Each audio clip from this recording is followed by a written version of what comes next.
A very good morning and once again welcome all of you in the session of income tax. As per the syllabus of income tax, we have started with the chapter number 1, that is introduction to the act, in the unit number 1, in which we had discussed few topics in the last few session. From today we are starting with our chapter number 2, that is definitions. Chapter number 2 definitions includes certain terminology which you need to understand as per the IT Act 1961. As you know, every law has its own terminologies, and before starting with or studying with the law, you need to understand that terminology or definitions. Here, there are 9 type of definitions which you need to study as per the syllabus of Saurashtra University. Here is the 9 definitions. Number 1, assessment year and previous year. Second, income. Third, agricultural income. Fourth, company. Fifth, dividend. Sixth, assessee. 7, person. 8, gross total income. And number 9, it is not a definition, but it is a type of short note which can be asked during the examination, that is methods of assessing tax. Now, if you are thinking that definition means it is of 2 or 3 lines, then you are at mistake. જો તમને એવું લાગતું હોય કે definition છે એટલે 2 કે 3 લાઇનની હશે તો એવું છે નહીં. It is a type of short note, and such type of definitions are asked to you in every examination in every year. આ ટાઈપની શોર્ટ નોટ્સ છે, ડેફિનેશન્સ છે, એ તમને એવરી યર એક્ઝામમાં પૂછાય છે. So, let us try to understand one by one. Number 1, assessment year and previous year. Assessment year is a year in which the income of the previous year is to be assessed. Assessment year એ એવું year છે કે જેમાં તમારા previous year means આગળના વર્ષની જે પણ ઇન્કમ તમે અર્ન કરેલ છે એમનું અસેસમેન્ટ છે થાય છે. અસેસમેન્ટ થવું means to check or verify. That means તમે આગલા વર્ષે જે પણ ઇન્કમ અર્ન કરેલ છે એ ચેક થશે, વેરીફાઈ થશે. કયા યરમાં? Assessment યરમાં. It is a period of 12 months, commences on 1st of April and it ends on 31st March. કોઈ પણ યર છે એમનો ડ્યુરેશન, એમનો પીરિયડ કેટલો હશે? 12 months. કોઈ પણ અસેસમેન્ટ યર છે એમનું સ્ટાર્ટિંગ થશે ફ્રોમ 1st of April અને એન્ડ થશે 31st March. Like an accounting year કે જે એપ્રિલમાં સ્ટાર્ટ થશે અને માર્ચમાં end. It is not a calendar year. Students must remember, it is not a calendar year like January to December. The current assessment year is 2020-21. You know it very well that currently assessment year ક્યુ ચાલે છે? 2020-21. That means it had started from 1st of April 2020 and ends on 31st March 2021. During this year, the income of 2019-20 will be assessed. જો current assessment year 2021 હોય તો એમના માટે previous year ક્યુ થશે? 2019-20. અને 2019-20ની તમે જે પણ ઇન્કમ અર્ન કરેલ છે એમનું અસેસમેન્ટ છે એ કરંટ યરમાં થશે. It is also known as financial year or tax year. Assessment યરને બીજા કયા નામથી ઓળખી શકો છો? Either it is known as financial year or tax year.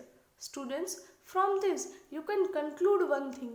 આના પરથી તમને એક ખ્યાલ આવી શકે કે the income earning year and tax paying year both are different.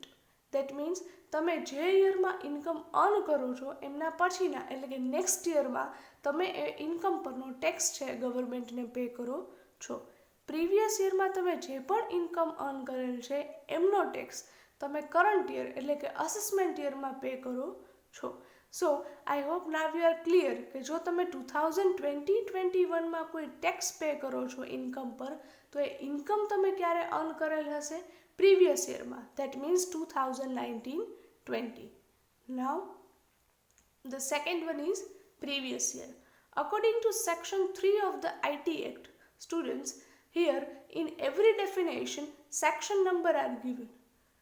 Try to remember this section number because In that section number of the Income Tax Act 1961, the definition is given. આ section નંબરની અંદર જ એ definition છે આપેલ હશે. It is interesting to know that the income assessed during the current year means assessment year, is that of earned during the previous year.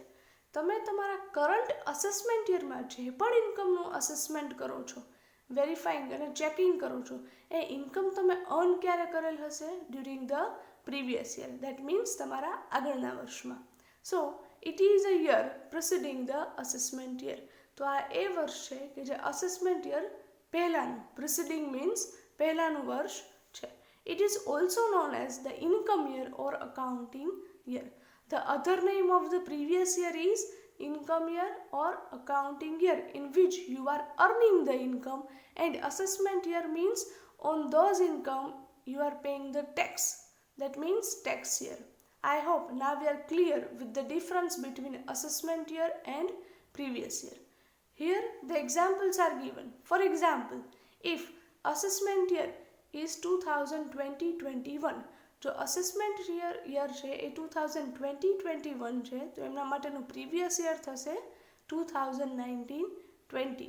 Another example, if assessment year 2018-19, જો assessment year છે એ 2018-19 હોય તો એમના માટેનું previous year કયું થશે? 2017-18. આ હરેક યર સ્ટાર્ટ ક્યારે થશે? From 1st April and ends on 31st March. For the purpose of income tax, it is compulsory for all the assessees to keep their accounting year from April to March. Income tax calculation માટે કોઈ પણ assessee means students must remember, assessee means taxpayer. એ વ્યક્તિ કે જે tax pay કરે છે. કોઈ પણ વ્યક્તિ એટલે કે assessee taxpayer આઈટીના કેલ્ક્યુલેશન માટે એમનું અકાઉન્ટિંગ યર કમ્પલસરી એપ્રિલથી માર્ચ છે એ રાખવાનું છે. If the business is set up newly, the previous year will be from the date of starting the business to 31st March. જો કોઈ વ્યક્તિ છે એ નવો બિઝનેસ સ્ટાર્ટ કરે છે તો એમનું પ્રીવિયસ યર કયું થશે? તો કે not from 1st April to 31st March, but from the date of starting the business to 31st March. Let us try to understand with one example. Suppose in 2019-20 I have started one business. હવે business start થવા માટે હું કંઈ નવું વર્ષ શરૂ થાય એની રાહ તો ન જોઉં. દેટ મીન્સ 1st એપ્રિલની રાહ તો ન જોઉં કે 1st April 2019 આવે ત્યારે જો બિઝનેસ સ્ટાર્ટ કરું. I will start my business at any time, right? Suppose in 1st December 2019 I have started my business. હવે તમને ખ્યાલ છે યર એન્ડિંગ ઓલવેઝ ક્યારે થશે? 31st March. That means number of months are December, January, February and March. That means કે મારું previous year કે જેમાં મેં ઇન્કમ અર્ન કરેલ છે એ ખાલી કેટલા મહિનાનું થશે? 4 months. આ 4 monthsની ઇન્કમ પર હું ટેક્સ છે એ નેક્સ્ટ યર દેટ ઇઝ 2020-21માં છે એ પે કરું છું. તો 2020-21 અસેસમેન્ટ યર માટે મારું પ્રીવિયસ યર છે કેટલા મંથનું થશે? Only of 4 months. Next point, generally the income for the previous year is to be assessed during the assessment year, but there are certain exceptions to this rule. So the following incomes should be assessed in the same year in which these incomes are earned. Student, try to understand this. Suppose તમને ખ્યાલ છે કે તમે previous યરમાં જે પણ income earn કરેલ છે એમના પરનો ટેક્સ તમે અસેસમેન્ટ યરમાં પે કરો છો. એટલે કે 2019-20માં તમે જે પણ ઇન્કમ અર્ન કરો છો એમનો ટેક્સ તમે પે કરો છો 2020-21માં એટલે કે અસેસમેન્ટ યરમાં. But there are certain exceptions. That means એવા કેટલાક અપવાદ છે, એક્સેપ્શન્સ છે કે જેમાં તમે જે યરમાં ઇન્કમ અર્ન કરો છો એ જ યરમાં એમનો ટેક્સ પે કરો છો. જનરલ રૂલ શું છે કે તમે જે યરમાં ઇન્કમ અર્ન કરો છો એ યરમાં જ ક્યારેય એમના પરનો ટેક્સ પે કરતા નથી. But Still, there are certain exceptions in which you are paying the tax in the same year in which you are earning those incomes. એવા exceptions ક્યાં છે કે જે વર્ષે ઇન્કમ અર્ન કરો છો એ જ વર્ષે એનો ટેક્સ પે કરો છો. Here are the exceptions. Number 1. If any shipping company earns the income by carrying passengers, goods and livestock from any port of India, it should be taxed in the same year. જો કોઈ shipping company છે કે જે પોતાની income earn કરે છે by way of transferring the passengers, goods and livestock means animals. એવી કોઈ શિપિંગ કંપની છે કે જે કોઈ પેસેન્જર ગુડ્સ કે લાઇવસ્ટોકના ટ્રાન્સફર થ્રુ ઇન્કમ જનરેટ કરે છે તો એમની ઇન્કમ પરનો ટેક્સ એ જે યરમાં અર્ન કરે છે એ જ યરમાં પે કરવાનો રહેશે. એટલે કે ઇન્કમ અર્નિંગ અને ટેક્સ પેઇંગ યર બંને કેવા હશે? Same. Second, income of a person who is leaving India and is not going to return. That means any person who is leaving the country for the permanent basis and has no intention to come back. એવી કોઈ વ્યક્તિ કે જે India permanently છોડીને જાય છે, અબ્રોડમાં settle થાય છે અને ફરી પાછી ઇન્ડિયા રિટર્ન થવાની નથી, તો એમણે જે યરમાં ઇન્કમ અર્ન કરેલું છે એ જ યરમાં ટેક્સ પે કરી એના ટ્રાન્ઝેક્શન્સ છે સેટલ કરી અને પછી જ એ ટ્રાન્સફર થઈ શકશે. રીઝન તો કે હવે ફરી પાછી રિટર્ન થવાની નથી. Next, the income of a discontinued business. Discontinued business means if during the year you want to close down your business. જો તમે કોઈ વર્ષે તમારો બિઝનેસ બંધ કરવા માગો છો તો તમે તમારી ઇન્કમ બિઝનેસ બંધ કરો છો ત્યાં સુધી જે પણ અર્ન કરેલ હોય એ પરનો ટેક્સ એ જ યરમાં પે કરો છો અને પછી તમારો બિઝનેસ છે ક્લોઝ કરો છો.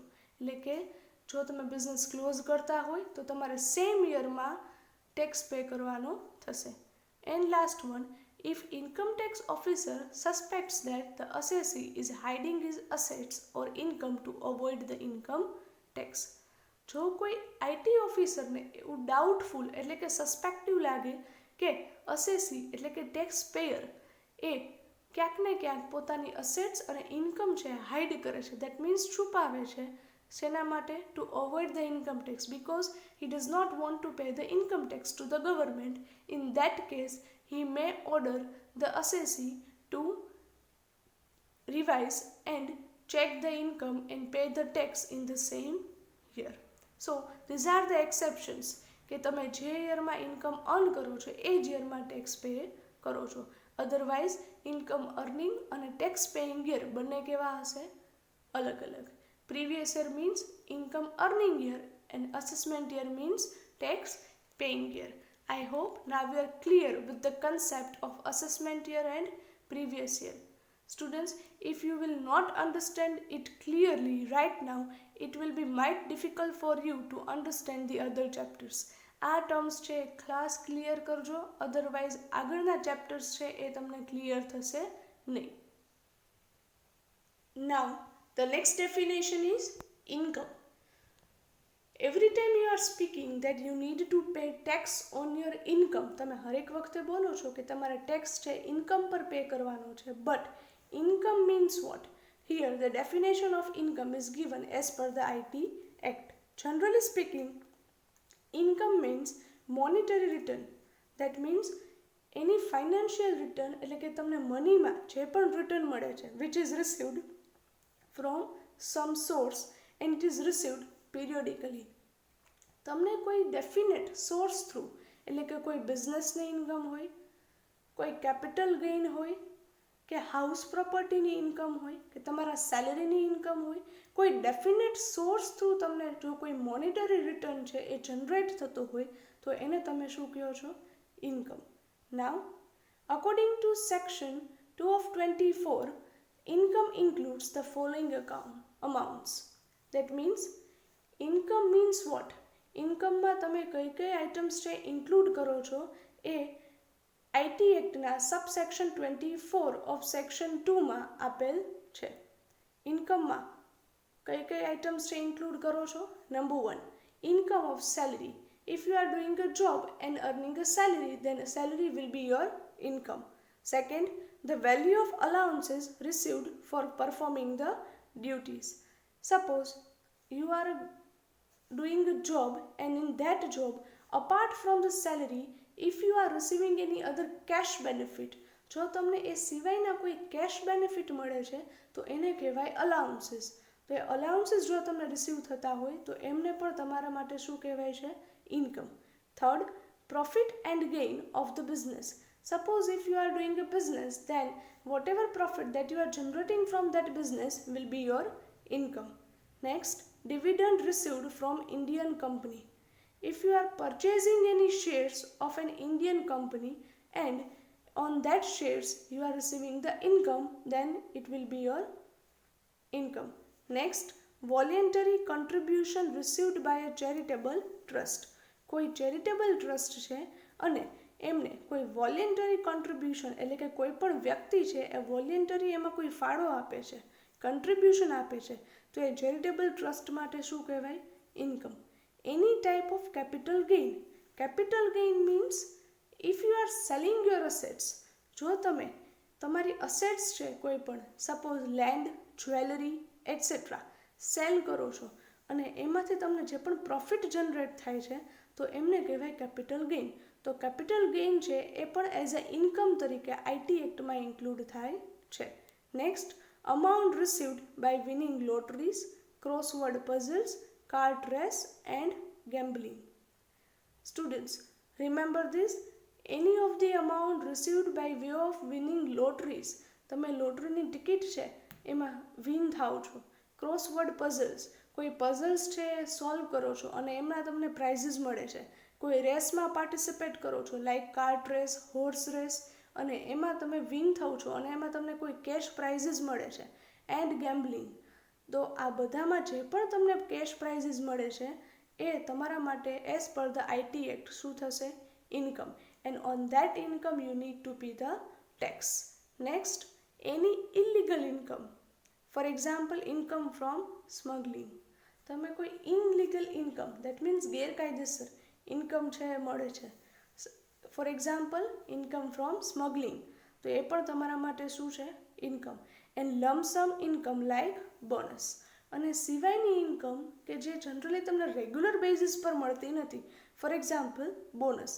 બોનસ છે એ તમને હરેક મહિને ન મળે, રાઈટ? તો એ બોનસ જે હરેક વખતે ફિક્સ ન હોય કે તમને મળશે જ, રાઈટ? તો આવી કોઈ પણ લમસમ ઇન્કમ છે, બોનસના અમાઉન્ટ પણ ફિક્સ હોય નહીં. તો એ જે છે એ તમારા માટે શું છે? Income. So all are points are considered as a income as per the IT act.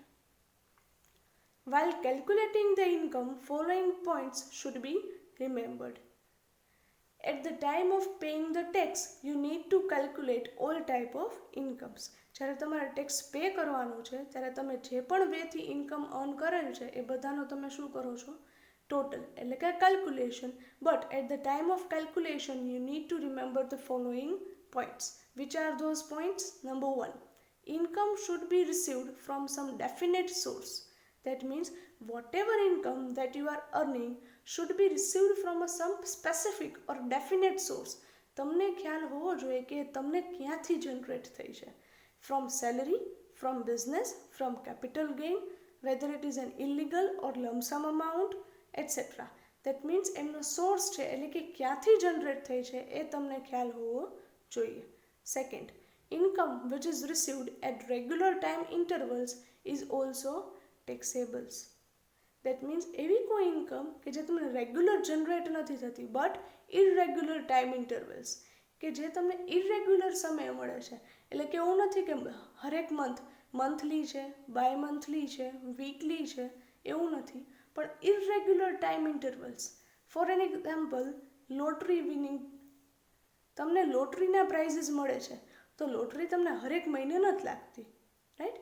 A irregular income છે કે નક્કી ન હોય, ક્યારેક લાગે ક્યારેક ન લાગે.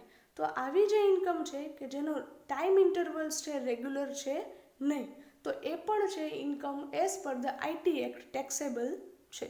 Next one, income should be received from some outside source.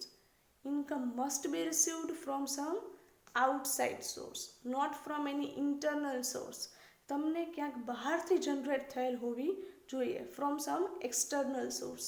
Next one, Same income cannot be taxed twice. Must remember, એક જ ઇન્કમ છે એમના ઉપર ક્યારેય 2 વાર ટેક્સ છે લાગે નહીં. એટલે કે સેમ ઇન્કમ પર તમારે ક્યારેય 2 ટાઈમ્સ ટેક્સ પે કરવાનો થશે નહીં. Only 1 time it is taxable.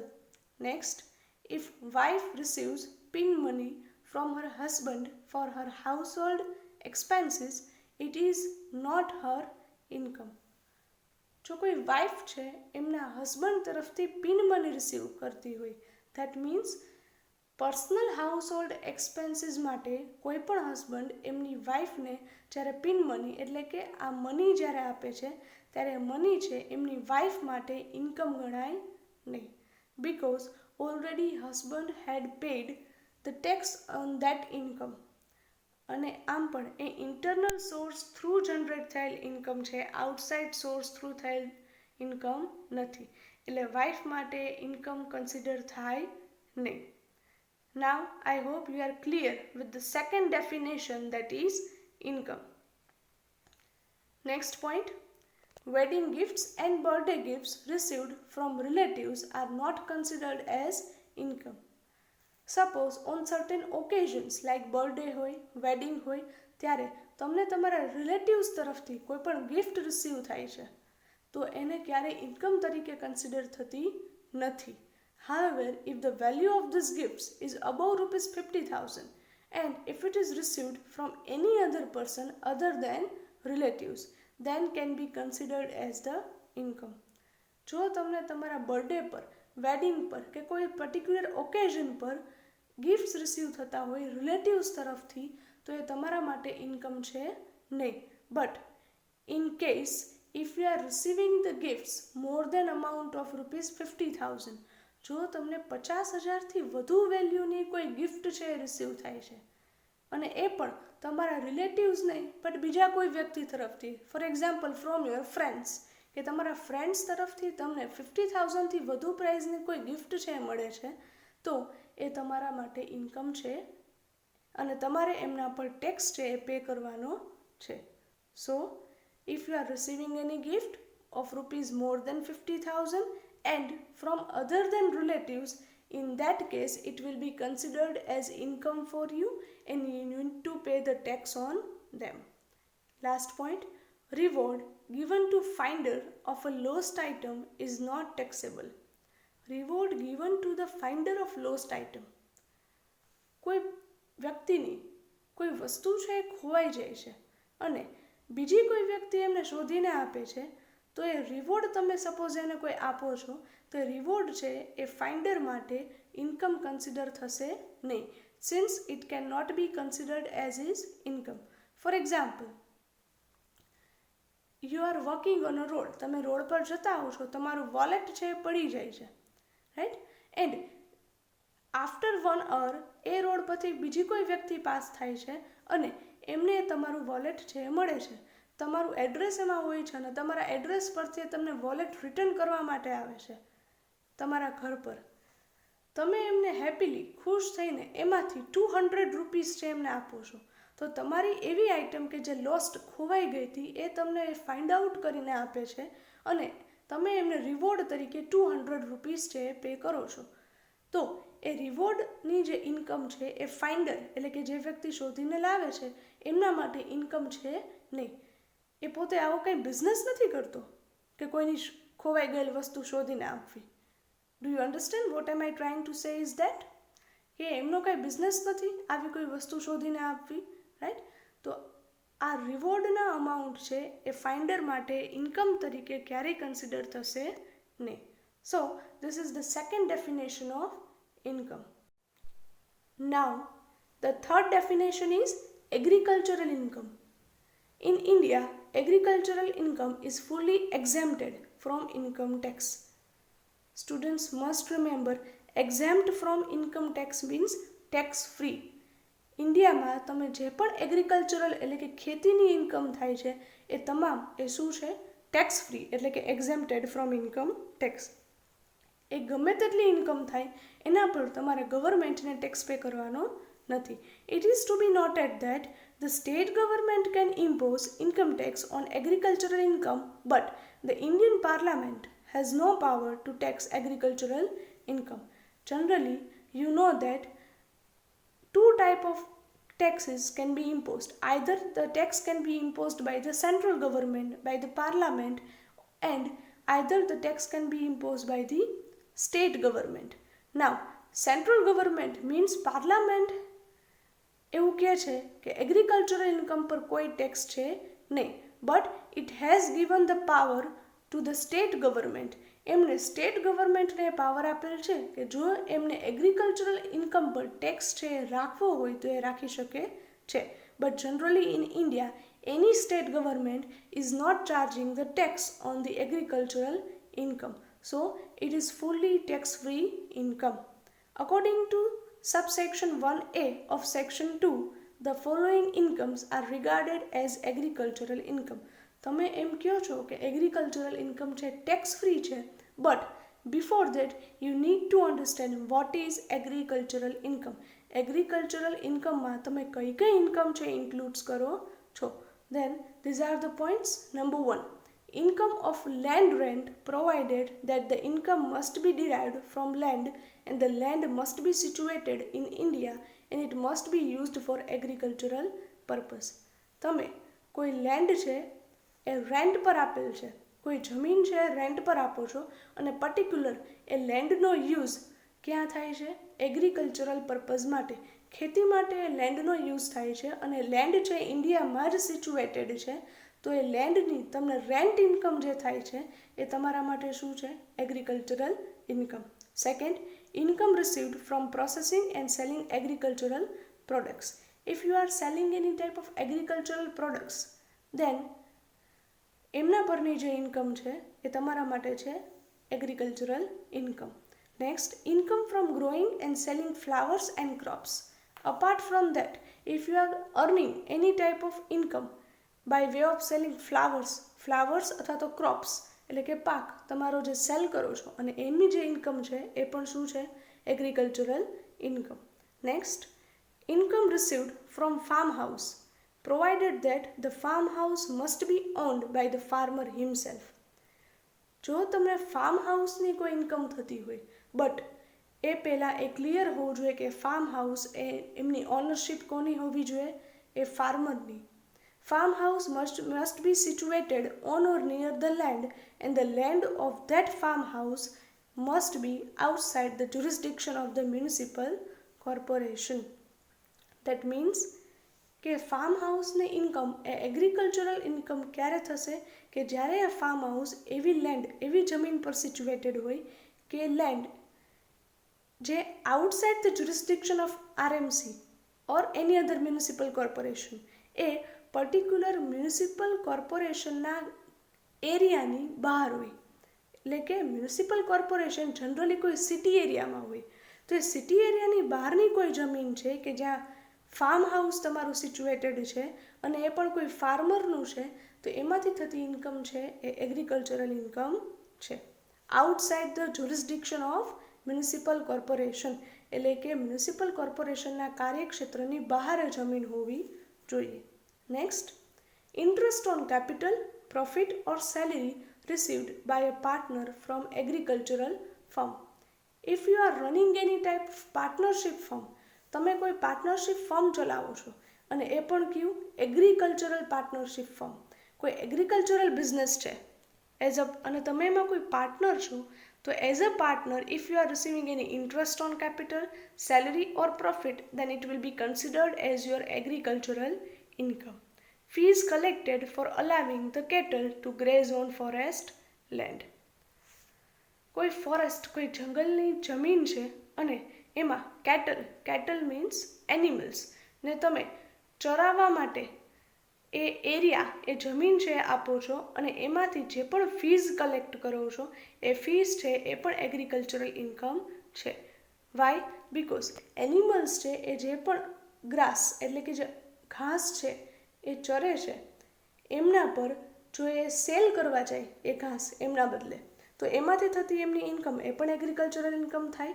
તો એમના બદલે અહીંયા કેટલ છે એ ચરે છે અહીંયા, and that is why fees received from cattle to graze on the forest land is considered as their agricultural income. Compensation received from insurance company for the loss to crops from storms. કોઈ સ્ટોર્મને લીધે એટલે કે કોઈ વાવાઝોડાને લીધે તમારા particular agricultural ક્રોપને એટલે કે પાકને નુકસાન થાય છે, અને if you have claim on that, અને જો તમે ઇન્સ્યોરન્સ કંપની તરફથી એમનો કોઈ ક્લેમ તરીકે કમ્પેન્સેશન એટલે કે વળતર મળે છે, તો એ કમ્પેન્સેશનની ઇન્કમ છે એ ફાર્મર માટે એગ્રીકલ્ચરલ ઇન્કમ છે, અને એમના ઉપર એમને ફરી પાછો ટેક્સ પે કરવાનો નથી. All these incomes are your agricultural income and it is fully tax free in India. ઇન્ડિયામાં જો આવી કોઈ પણ એગ્રીકલ્ચરલ ઇન્કમ થાય તો એ પૂરેપૂરી કેવી છે? Tax free. Now the examples of non agricultural income R given as under. એવી કેટલીક ઇન્કમ છે કે જે નોન એગ્રીકલ્ચરલ ઇન્કમ છે કે જેમના પર તમારે ટેક્સ પે કરવાનો થશે. Number 1, income from fisheries. As you know, in India fishery industry is there. તો આ ફિશરી ઇન્ડસ્ટ્રી થ્રુ જો તમને કોઈ ઇન્કમ અર્ન થતી હોય તો એ નોન એગ્રીકલ્ચરલ ઇન્કમ છે. Next, income from supplying water for irrigation purpose.